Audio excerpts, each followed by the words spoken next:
Now that Pyramus is dead, Thisbe is going to return to the scene. So we've got Eke, Behold, and then we have an ablative absolute with Metu and Postito. So I would use with for this. With her fear, known doom not yet put aside. And then we have a purpose clause. And this is a little bit ironic. So it says, lest she deceive her lover. And of course, her veil having been left on the ground already deceived him. So that's what's ironic about that. So she's concerned about deceiving him, but she inadvertently already has. So Illa is going to refer to Thisbe, read it, and connecting our verbs, queer it. So she's looking for him, oculis, and animo. And then this is a little bit tricky. So she guessed it, and guessed it something like she wants to tell. Quanta pericula is going to introduce an indirect question for us. So this is the direct object. So she wants to tell how many pericula she avoided. And this is a syncopated perfect subjunctive because we're in the indirect question here. All right. And again, ironic because she avoided dangers, but as a result of that, he did not and, created his own danger. All right. Now here we have another oot, but this time we do not have a subjunctive. I guess we didn't have one before. So we'll translate this as she cognoscit.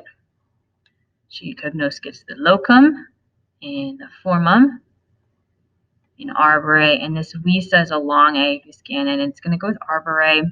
It's a perfect passive participle. So thus the color, pretty easy word there, pomi of the fruit, the color of the fruit makes her in keraton. So kind of like earlier when love made her bold, now the color is making her uncertain. And this is a little bit tricky too.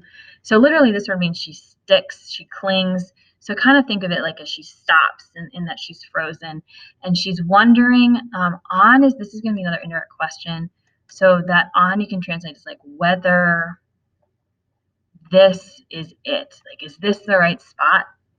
And so while she hesitates, this is where things get a little crazy. She sees, and then we have an indirect statement. So remember, the indirect statement is your accusative infinitive construction. So she sees that the membra, that's the subject of our indirect statement, the tremebunda membra, so another good hyperbaton here. And then this is the verb of our indirect statement. And then the direct object of the indirect statement is the cruentum solum. So the hyperbatons here create for a maybe like the motion of him up and down, shaking and beating the ground. Likewise, this also makes for a chiasm. Oh no, a synthesis. So A B A B. Also maybe showing his movement up and down. And so she sees that, and she carried her foot back. So she stepped back, and we have a little simile here.